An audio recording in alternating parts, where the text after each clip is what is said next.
In Pokemon Detective Pikachu, it takes us to the city of Ryme City, where humans and Pokemon live together in harmony. Most people have like a Pokemon as like, their own personal Pokemon. It's like, did you choose your Pokemon? What's your Pokemon like? It's kind of like that. Our main character is a person named Tim. He's young. He's like 21 or something. And he used to be a Pokemon trainer when he was younger, but now he has a new career, a regular desk job career as like an accountant or an insurance adjuster or something. But he finds out that his father, Harry, who was a detective, he gets notified by the police that Harry seemed to die in an accident. And so, Tim, after that, he finds a Pikachu, and they team up together, and he discovers that he's the only one who can understand Pikachu. Like other regular people, when Pikachu talks, he sounds like, Pika Pika, the way Pikachu like sounds in like the Pokemon anime and stuff. But, Harry interprets him, Tim, the main character, Tim, interprets him like he's talking to a regular human, and Pikachu sounds like Ryan Reynolds, basically.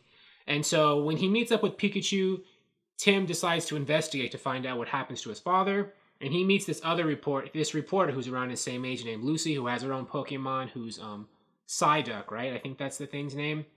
And he discovers that there's more to the mystery of what happened to his father than he thought, which involves, a lot of other Pokemon and like this corporate conspiracy and all that kind of stuff. If I give anything more away, there's going to be spoilers. So, since this movie's about an investigation and a detective, multiple detectives, what did I think of the movie? Well, in my investigation, I thought that Detective Pikachu was a fun family movie that starts out... There's a couple things about it I didn't like, which I'll get to later, but I think for the most part, this is a fun, kids family movie.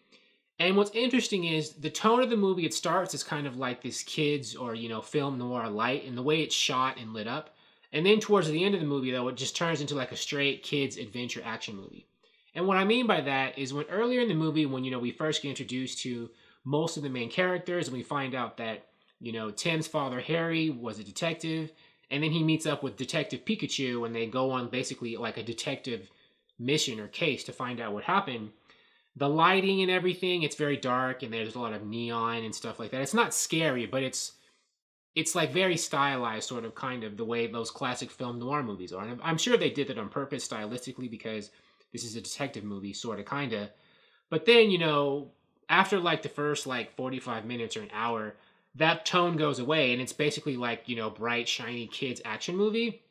So I guess, they started out as a detective movie, but then once they figure out what's happening, and there's more like, I guess, action or like spectacle, that goes out the window and it just looks like, a CGI fest movie with a bunch of, furry animals with powers and stuff like that.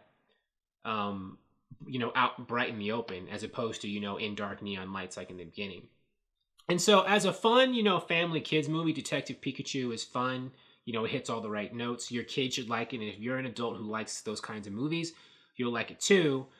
You'll also probably like, I didn't play Pokemon when I was younger. I didn't watch the anime and stuff. Of course, I know what Pokemon is. And as an adult, like, I'm not one of those people who plays Pokemon Go. I know there's a lot of grown people and little kids who like to play Pokemon Go, but I don't do that. But of course, I know what Pokemon is. Everyone does. And so, if you're a Pokemon enthusiast, you'll like... I could tell the way people were reacting, like, oh, there's that one. Like, I think that a lot of the more famous Pokemon make appearances in this movie throughout it. I know there's a gajillion Pokemon. I don't think they all show up. But a lot of, popular ones will pop up somewhere in the movie. And that will probably be a delight to you if you're a Pokemon enthusiast to, pick out some of your favorites and see how they're realized in the film. Now, I will think a potential downside of this movie is, for a movie, Pokemon, whenever I've seen it, it's about people, Pokemon trainers getting in Pokemon battles, right? This movie actually doesn't really have a lot of Pokemon fight scenes, surprisingly. Like, it's not the kind of movie, it's a plot about a detective and his companion Pokemon, well, the son of a detective and his companion Pokemon trying to find a human, and there's a conspiracy. It's not the dynamic where you have all these, like, trainers. The plot of every Pokemon cartoon I've seen is, like, episode is we have these trainers fighting each other in, like, these arenas and stuff.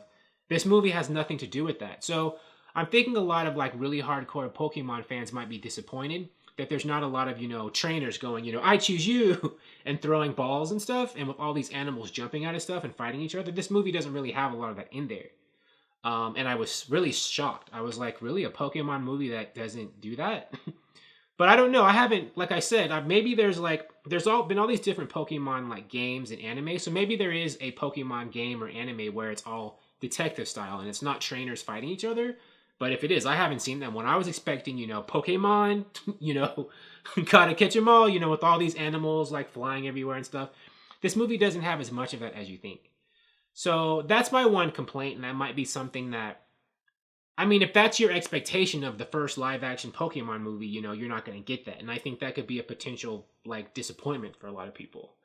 And also, you know, this movie could have been, you know, Pokemon is about, like, because it's a kid's movie, maybe they didn't want to go that direction. But, you know, it's about, like, animals who are, like, serving people in fights, I guess. But, you know, they could really, like, make some kind of statement on, like, animal cruelty or slavery. But again, I'm probably not. This isn't that kind of movie, and Pokemon's not that kind of concept. You're not supposed to think about it too much. So, you know, they could have made some kind of statement on, like, human-pet dynamics or human-pet-servant dynamics, you know, like, if your pet isn't just your pet, but you actually, like, give it, like, chores and stuff to do. Or what it's like to have a pet you can kind of talk to. Or anything like that. Like, they didn't make a serious exploration of, like, the human-pet or human-animal relationship, which they could have done. But again, once you start doing all that, it's not really a kid's movie anymore. So I can kind of understand. They had many different options they could have taken with a movie like this, and they didn't choose, like, either of the options that were, like, readily available to them. But, you know, for what they got, I think it's pretty solid. You know, it's not a bad movie. I wouldn't say it's like a great movie or anything, but I do think it's pretty decent and fun, and you and your kids should like it. Thank you for watching. If you like this video, please like it on YouTube and subscribe to the channel because I appreciate your viewership, and I'll talk to you soon. Bye.